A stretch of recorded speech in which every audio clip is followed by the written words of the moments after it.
it's breakfast time.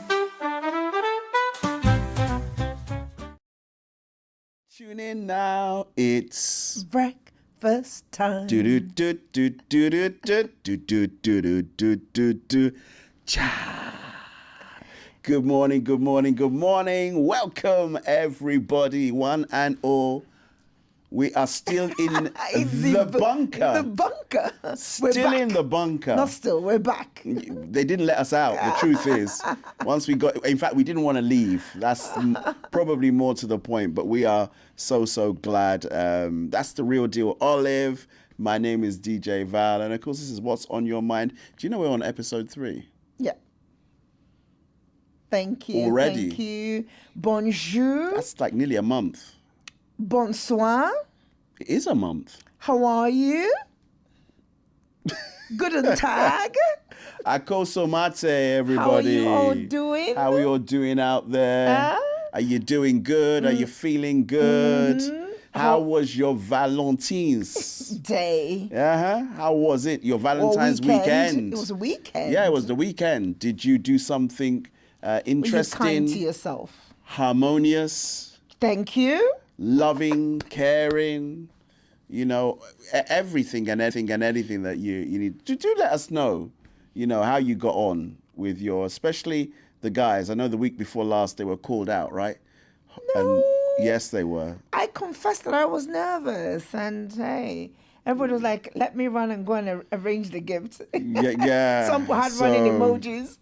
So that was the challenge, right? So yeah, guys, let us know. Girls, let us know. Maybe the girls took the lead. Yeah, why not? Decided the to do mummies, something. The daddies. What did you do for the children? Yeah, maybe they did like. Let's not leave out the children. Yeah, maybe it was a family thing that you took the kids out for Valentine's Day or if for you breakfast. don't have kids, you got kids. You got parents. You got nieces, nephews. You know. Mm-hmm.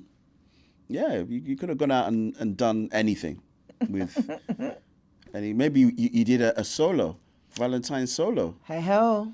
Or by yourself, you know, arranged your meal, sat in the restaurant on your own. Or even at home. You know, with some nice music. Bought yourself some cards and a gift, and then you opened it. Oh my God, I always wanted this. This is so beautiful.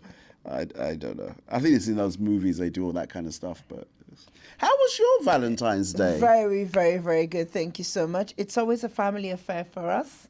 It's a family affair. It's always a family affair. So thank you. Thank you for always being thoughtful about those things. We really do. I do appreciate it.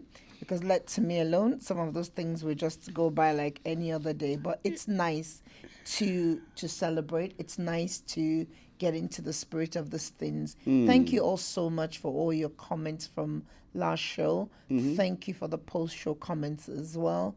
Thank you so much. Today we've got a lot to talk about. I remember last week we said we're going to segue nicely into everything that wasn't harmonious, into some of these things that just create an ilk with us. And today we'd like to get into the subject of emotional stress, emotional burnout, emotional fatigue. Silent fatigue. That's the silent fatigue. You just keep going. It piles on and you just keep going, you know. And today I'm going to switch this around. DJ Val is going to drive this conversation and I'll be a responder. Don't I normally drive the conversation then? That's a question. You drive the show. I really drive what the we conversation. I'm now the talent, you see. I'm no longer the producer. Stop it. So, you know, I'm no longer Ross Doyle. I'm now Fraser Crane. Those of you that watch Frasier, you'll get that joke as we go on. But yeah, we are talking about that is, and I thought to myself, the first thing was, how do you come off a week talking about harmony, relationships, and everything else? And then you have to go into talking about emotional burnout, you know, fatigue, silent fatigue. And I hope that we can navigate. Yes, it's a natural segue because, like I said last week, some people are still recovering from Christmas.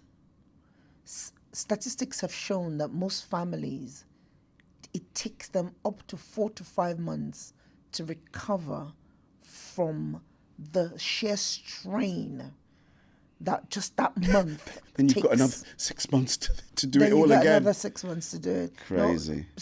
4 to 5 months. They Yeah. say. 4 to 5 months. So it takes some people about a quarter. So by January, they're just about. Yeah.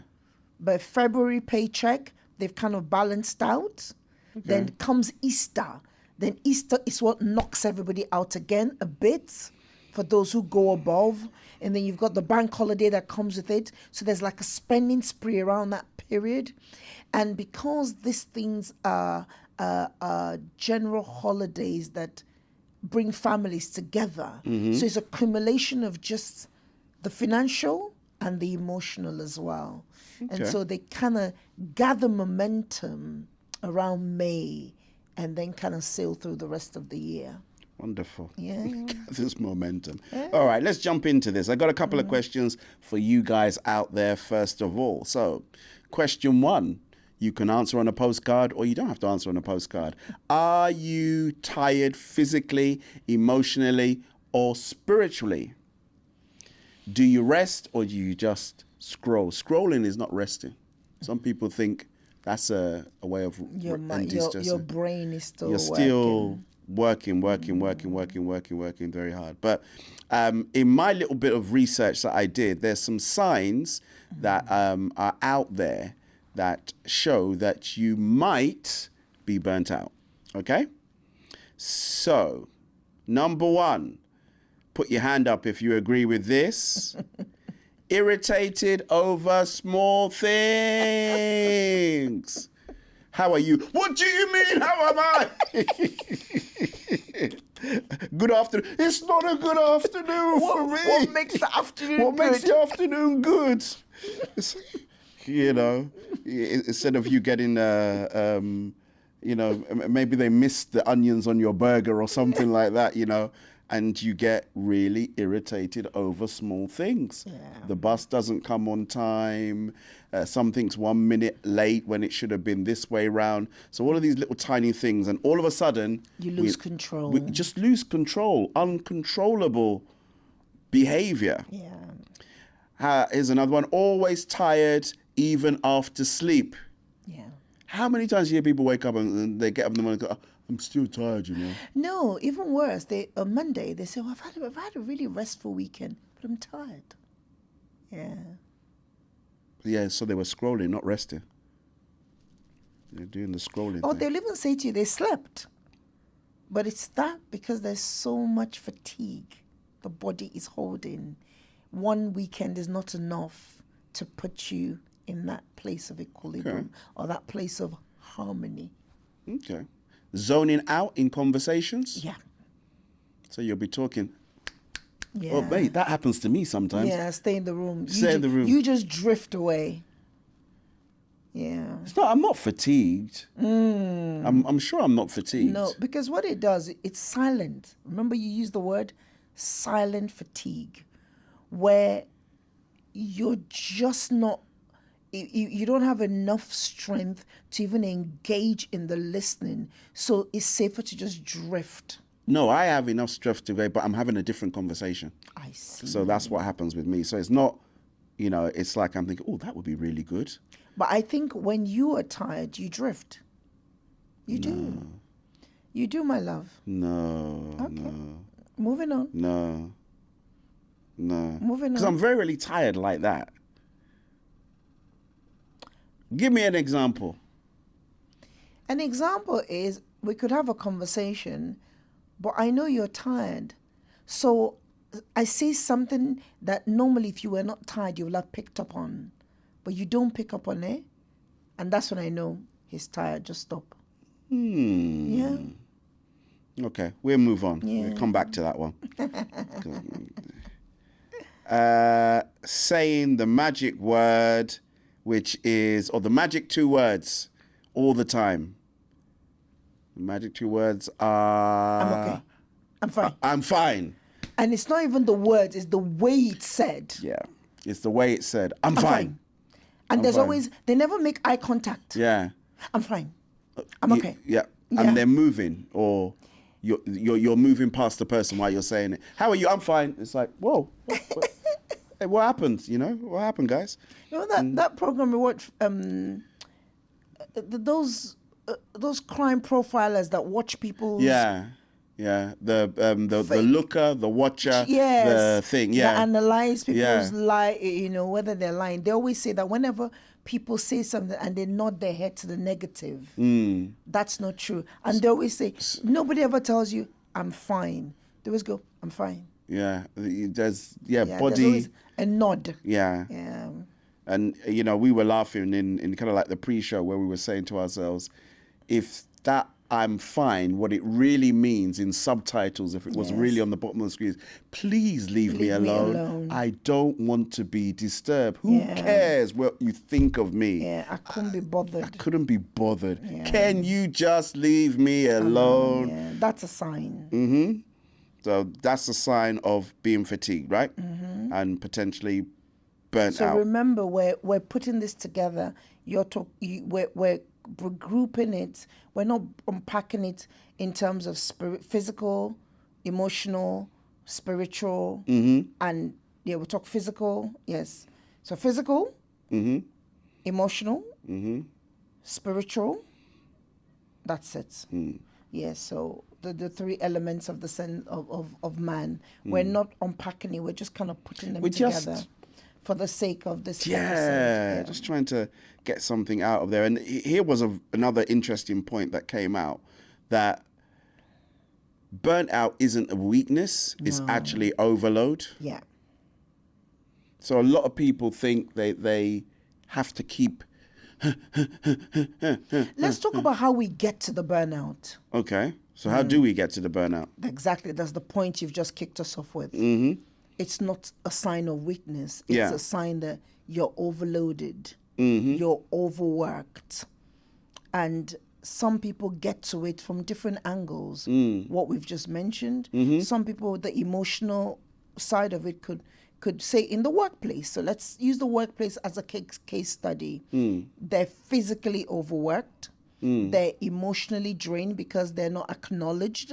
They feel like they're just doing things and there isn't equity in the organization they work in. They feel there's imbalance, there's injustice. These things just weigh on you emotionally and drain you. Do you think it's sometimes people just choosing to make themselves busy and overload themselves? Sometimes the environment creates it. You have toxic working environments and they create that sort of overload, and sometimes you can't help it. Then there are other people as well who, for whatever reasons, perhaps they can't manage their workload, or they're maybe even unqualified to be doing the role they're doing. That then leads to that. But as a whole, it's once that shows up, there's an imbalance somewhere.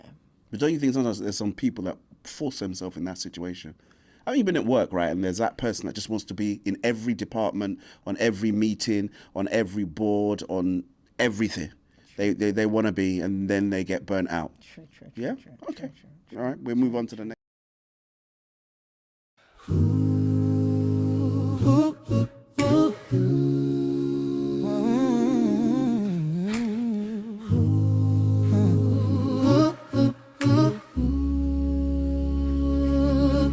This isn't just music, it's prayer in a melody, truth in conversation, and community in sound. What if you know, you'll feel it in your soul. I have soul food gospel radio.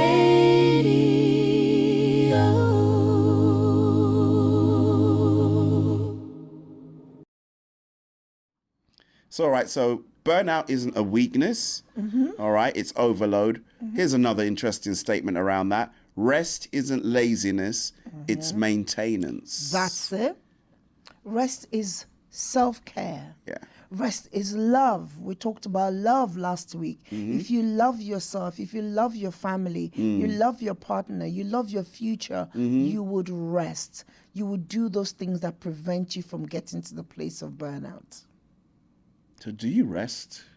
I do. And now more so as I get older, I've learned to prioritize rest. Yeah. Gone are those that, oh, well, anyway, of you nightclubbing all night and partying and stuff like that, you know. Rest. She doesn't go out anymore on school nights. She now rests as well. But I never did all of that to start with. I was just busy. you have to, but you've got to recharge. You have to take the time to actually rest. Even God, in his infinite wisdom, on the seventh day, he what? Rested. Yes. So we'll talk about rest when we're talking about how Okay. to prevent, Okay. what to do not to get. Okay. to the My last burnout. teaser for here, and then I can hand over to you. Emotional exhaustion often comes before physical illness. Yes. Yes. Yes. Not physical illness. You're very, very right, because the emotional imbalance creates chemical imbalance. Yep, I agree. Remember Dr. Tunde when he talked about our gut health? Yeah. He talked about the correlation between our gut health and stress. And a lot of that imbalance. And sleep as well. He spoke Yes, a lot about and sleep. sleep, the connection with our gut health and sleep.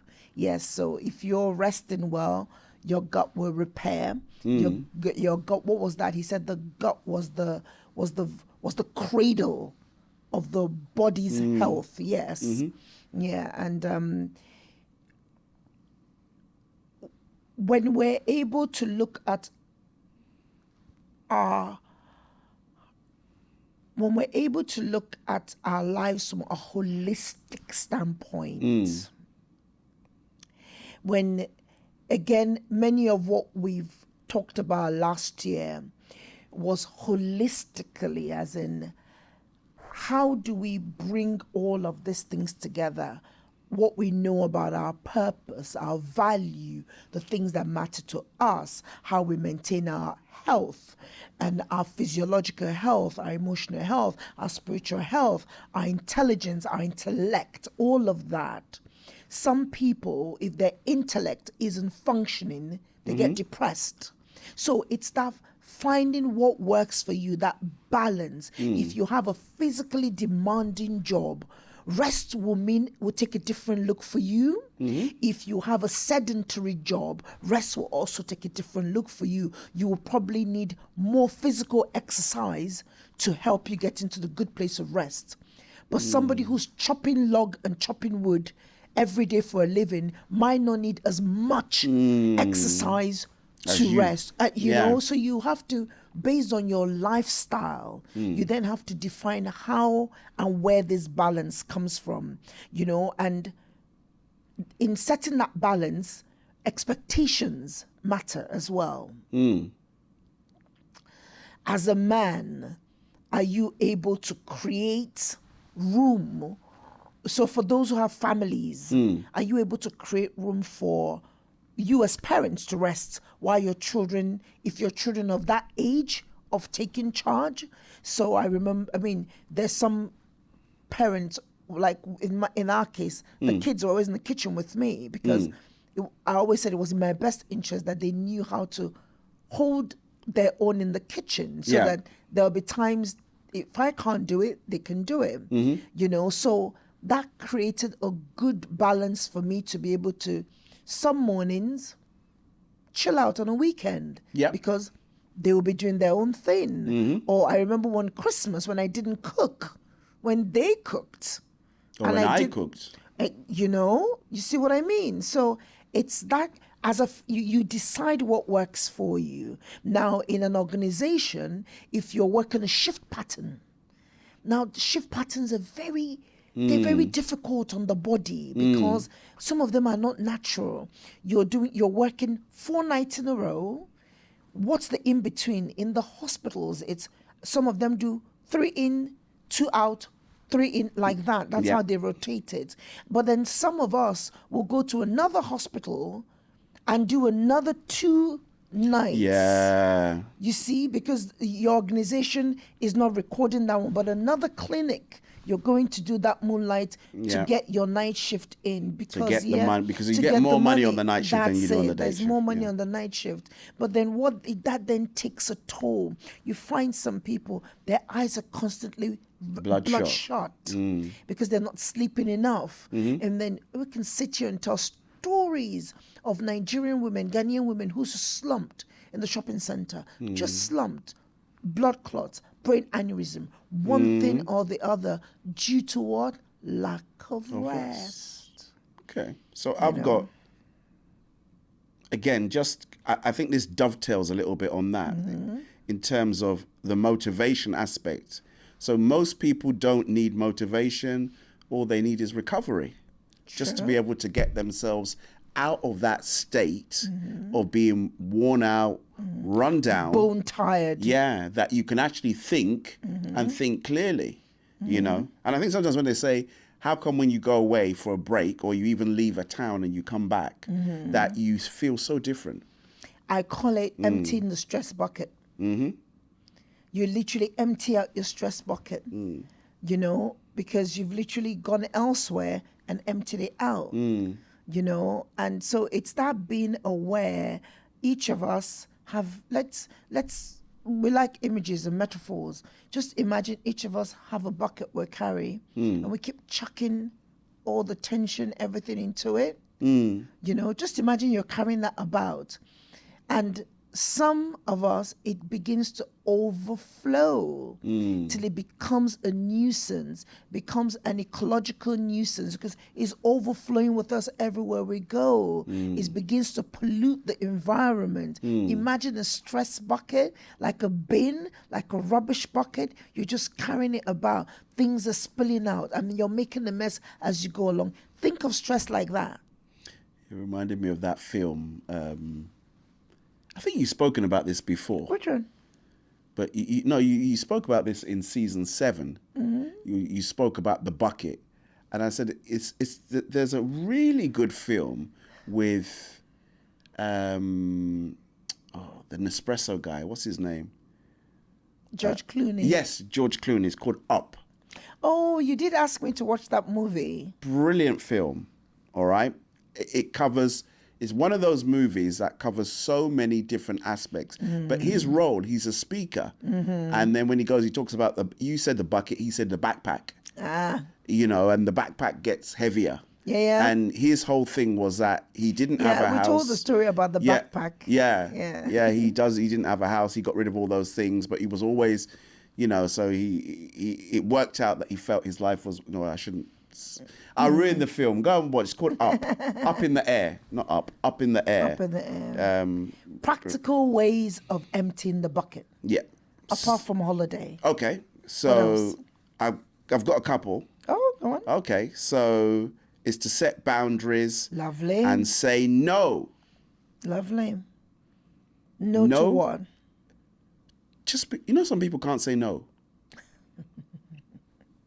That's why they're on every committee. That's why they're on everything. That's why you'll see the person is the usher. He's a peacekeeper. He's the warden. He's the warden. He's the caretaker. He's the decorator. He's the painter. He's the driver. He's the cook. Yeah. And it's a good guy. Yeah. But what happens is he doesn't have that ability to actually say, well, actually, no, I can't do it today. And if you can say no, even at work, sometimes you just need to say, no, I can't do that. But there's that guilt that people will feel you're being lazy or you don't want to work or you don't want to do that. But saying no, I think is quite important. I've got another one as well. If you agree or disagree, one quiet moment daily. Yes, my love. No phones, no devices. Digital. Digital detox. Yes, digital dumping. So just that could be maybe during your prayer time if you're praying. That might be. But then many of us use our phones to pray. Well, our for Bible, the music. Bible is in the phone. I use mine for the phone. music. Exactly, music is in the phone. But You see what I would mean? music not count as a detox if you're not, I don't know, just playing the music? You know, it's again, it's knowing. You see, it's balance. So it's like saying the internet is awful, but there are many lovely resources on the internet. You just reminded me of something. You didn't know that this happened, but at home, we When when we lost the internet yeah. at home. So literally speaking, where we live, there is no 5G, 4G, 3G, 2G, 1G, not even, what was the other one? GPRS, nothing. Once you get into our house, you're in a black hole. And for 3 days, right? We had the only place you could get service is if you went out. And it just really wasn't worth just going out because you wanted to make a phone call or do things. So sometimes the signal would waft in and waft out. But after a while, I got used to not saying there was no point picking up the phone. Your email wasn't coming through, WhatsApp wasn't updating, Instagram wasn't Instagramming. So you just had it's quite liberating actually. Mm-hmm. Just not having that burden of having the phone. Yeah, it is. Whenever I go through a weekend when I don't look at my phone, come Monday, I don't want to look at it. I really don't want to, but that doesn't mean I haven't looked at it for anything because I've used it to do Sunday school in the morning. You do understand what I mean? It's that balance, knowing it's some people have notifications and every time their phone buzzes, they look at it. Every time the phone vibrates, they look at it. So it's creating that balance. When does your phone go off? We have do not disturb rules at a certain time of the day. After 9 o'clock. The phone goes on do not disturb. It's got to be only a certain amount of people can get through that on 2 calls. Yeah. And it's usually the family, so they can. But again, you need to find what works for you. This is real because, many of you know my day job is in human resources, and the amount of people that we see that this is happening to, they're burning out, they're falling physically sick simply from stress. It's just we need as a community to recognize these are my boundaries. We at home, at work, in the church place, in the community, whatever sphere you find yourself in. These are my boundaries. So I would work from this hour to that hour. As leaders, I'm guilty of it.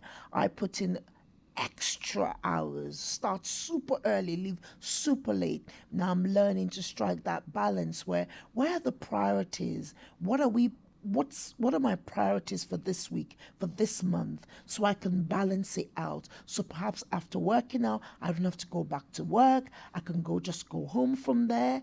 Or for those of you who go swimming, instead of today, after going swimming on a Saturday morning, you don't go to work. You now go and do house shopping. Striking that balance. I had a friend of mine who said to me, from swimming, she went straight to work. At least she got the swimming done. See the balance? She's like, at least I got something done for myself. Yeah. Then went to work. So it's that balance, and you have to be honest, brutally honest to yourself. The things that will not get accomplished today, can it wait till tomorrow so that you're not worn out? If it can wait till tomorrow, that laundry basket, can it wait till tomorrow? Then perhaps you get 30 more minutes of perhaps just being still. Sometimes some people don't need to really be asleep, but as long as they're still, they feel more relaxed. Some people would benefit from sauna, steam. We've talked about that a lot. Massage, this, that, whatever works for you, whatever rocks your boat, or walk in the park, walk with the dogs, with the cat, whatever it is that really puts you in that place where you can breathe. There's a method that's called the stop approach, meaning stop, take a breath, the T, O is observe your thoughts, your feelings, the chaos, whatever is making you stressed out at the minute, and then proceed. So S is for stop.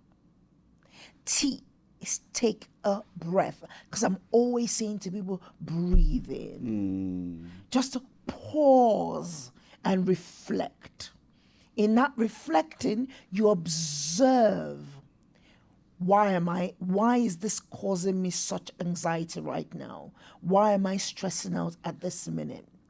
Isolate the points. What can I deal with now? What can I unpack later? Then P, that means proceed. Because you've processed it, you can now proceed with a bit more clarity. And in that proceeding, you acknowledge what I can do and what I can't do. You know, seems like a long-winded process, but it takes seconds to do this. And you preserve you prevent yourself from getting into that burnout state. Because recovering from burnout, it looks different for everybody. It looks different. Some people have gone into panic attacks for the first time in their lives in one episode, and that's it. That door was opened. I find a lot of people don't really recover from burnout. This is what I'm trying to say. It looks different. Recovery is difficult. And depending on how you approach it, will determine how that what that recovery looks like. And so that's why we're screaming it out loud. People, please. We may sound like broken records here because we're constantly talking about one element or one aspect of this or the other, but we can never overemphasize this. People are dying by the minute. When the autopsy report comes out, they'll say to you, we're not sure. I just remembered something. Remember, well, I think we can say it here because I think that's probably a clear example. The pastor that we went for his 50th. Yeah. His wife's 50th birthday. His wife's 50th, sorry, yeah. Yes. Yeah. Pastor Samson. Yeah. We went for his wife's 50th birthday. A week after that birthday, he passed away. Now that's a man who is the judge, the jury, he's the clerk, he's the court marshal. The bailiff. He's the bailiff. He is everything. He's everything. Everything. You know? And we see these things happening more and more. And that's why we're screaming it out, people. Please. And as you get older, pause. You know, you can't continue at that level. When we were younger, you know, snapback was quicker. Yeah, I remember I could do God knows what. You know, I mean, like in my younger youthful days, I'd go out clubbing all night and go to work the next morning. Yeah. And do my job. I could do a party. I could do an event Friday, Saturday, and I dare you on a Sunday as well. And I'll be as right as rain on Monday. Yeah. Now I dare not. You call me for a Sunday event, I'll be like, are you for real? or like that day that you come back, you're in bed, and you say, oh God, I can't even get out. Sometimes a week before I fully recover. You've got the rest, and then the body then has to recover. Yeah, the recovery period as well. So most of us are not getting any younger. So just because you can do it now doesn't mean that you'll be able to do it 5, 6 years down the line as well. It's not sustainable. Yeah. Some of the stress level we subject ourselves to for the body is just not sustainable. And I'd like to cap this up with gratitude. Okay. If we practice gratitude, is gratitude reveals. Because if you practice being grateful for where you are, what you're doing, what you have, it's a litmus test for when you're off sync. It's a litmus test for when there's no harmony between body, spirit, soul. I still keep going back to harmony from last week.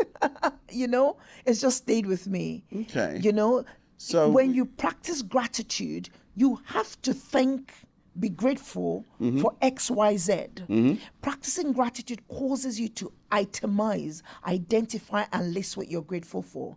In doing that, you will catch yourself from when there isn't much to be grateful for, because I've been running myself ragged. What's there to be grateful for? Then it checks you. If then the gratitude is like, Lord, thank you for now making me aware that I haven't been kind to myself. You know? It's So I'd interesting. like us to end this. Well, I was going to say, it was Okay, really tell- interesting that you because I was thinking to myself, how are you going to, what was the connection? But I kind of really get it, you know, and one of the things I put on there, and you alluded to it before, was about taking the opportunity just to be joyful. That's gratitude. Have a fun, That's it. fun thing Yeah. that you can do. That Gratitude will lead you to practicing joy. Joy is not dependent on your environment. Remember, joy is from the soul. Yep. So when you practice gratitude, one of the byproducts of gratitude is joy. Do you understand? Yeah. And so in being joyful, joy cannot be contained. It needs to be expressed. It then leads you to doing things that Something sustain that fun. joy. That's it. Be it like when we do the kitchen dance, or the song comes on the radio and I stop cooking and I go in the middle and, do you understand, and dance, or I just, you know what I mean? That's practicing that. You know? My advice is to find those moments and do those at least once a day. Look for Almost them in make life. it, yeah, They're look for there. them. Life Make it presents happen. you every moment with, life presents us every time with moments to be grateful, to rejoice. And as believers, rejoice. In the Lord, I say rejoice. Again, I say rejoice. Find reason to rejoice. Seize moments to rejoice, and it just stabilizes you. You know, I give you a little trick to what I do. I don't have empty moments. When I'm in the kitchen, I've got music. I've got something that lifts my spirit. I've got that in the background. So be it I'm in a season of mourning, I'm in a season of pain, whatever it is I'm going through, those things help punctuate and bring me and recenters me to where I want to be. So are you going through? Check your stress level. That bucket you're carrying about, Olive and Vala saying, check that bucket, dump it, empty it out. Practice gratitude, and hopefully we'll enter the season of Lent, which has begun already, with joy.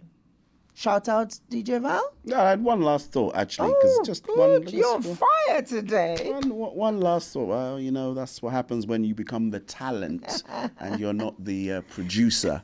That's what happens every once in a while. You get a chance to do it. So, question to everybody that's out there anyway: what's draining you right now? Right? Is it work? Is it people? Is it expectations or pressure? Just something to think about. Identify. Yeah, identify what it is, and that way round you can do something about it. All right, shout outs. What shout outs have you got this week? Anybody's birthday? None that I know None of. that I No, know none of. that I know of. Anything noteworthy? None that you're... Let me practice gratitude once again. Yes. Thank you. Yeah. Thank you. Thank you. Thank you to all our post commenters, our regular listeners, aunties, uncles, mummies, daddies, all of you joining this morning. Thank you. Thank you. We are indebted. We would not be doing this if it wasn't you. And knowing that you guys are responding and the feedback we'll get from you, how these things are causing you to look how you live your daily lives. That's what keeps us going. Thank you so much, DJ Val. I'm grateful to you. Oh, for taking really? the I thought you driving- were saying DJ Val, say something. I was about to say Grateful that. to you taking the driving seat today, Don Valentino. It's good to be the talent. I keep saying it. It's not producer. What should I say? I'm no longer Ross Doyle. You I am are- Fraser oh, Crane. Okay, you're the producer, you're the talent, you're the creator, you're the No, everything. you're the talent. You're the talent. I share the spotlight with you You're today. too kind. Yeah. Right. Let's wrap it up. Yep, we'll wrap it up. We are good to go. We will May be. the good Lord bless you. They think we're going to be back here again next week. Let's pray that we're back. Pray. May He keep come you. back. Mm-hmm. May He keep you. It's Yep. location, so we have to travel to this location. It's the bunker. Pray that we come back. And if you want us to come back, let us know. As is in the postcard, okay? If you want us to come back, the place is so huge. We can record from different places. Tell us. May He keep you. May He preserve all that concerns you. And if you're in a state of burnout at this moment as we go through this season, we'll pray that the season of Lent will allow you to open up yourself to the Lord. Refuel. To refuel, rededicate yourself once again to your first love, to the things that bring you joy. And may He preserve you, keep you of sound mind. In Jesus' name. Amen. And that is it. It is a wrap. So you're going to sing us out? What's on Your mind. Let's work it out. With Olive and Val. There's never a doubt. Morning vibes, they feel so right. Tuning now, it's breakfast time. Ba-da-ba-ba. What's on your mind? Let's talk it out. With Olive and Val, there's never a doubt. Morning vibes that feel so fine. Tune in now, it's breakfast time.